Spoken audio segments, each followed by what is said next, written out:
کی گفته سحرخیز باشی 5 صبح پاشی موفق تری؟ همش به خاطر روانشناسی و زرد و انگیزشی است.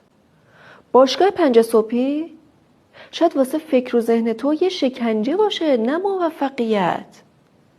سالهاست ما با این جمله بزرگ شدیم که روزی رو صبح تقسیم میکنن.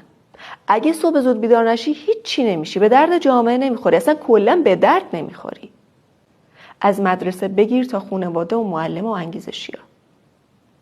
علم کرونوتایپ میگه ساعت درونی متفاوتی داریم ما آدما.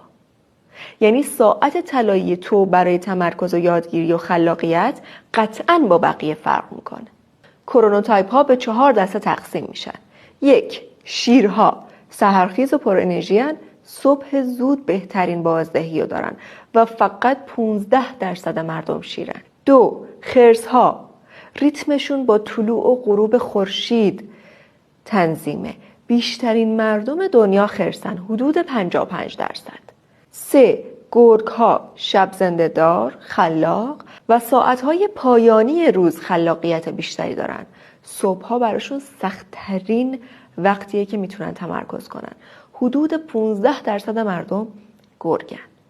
و 4مین دسته دلفین‌ها، خواب سبک و سخت خواب، ولی وقتی تمرکز میکنن شدیداً عمیق میشن. حدود 10% مردم دلفینن.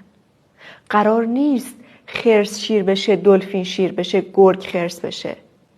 هر کسی جای خودشو داره با بازدهی مناسب خودش.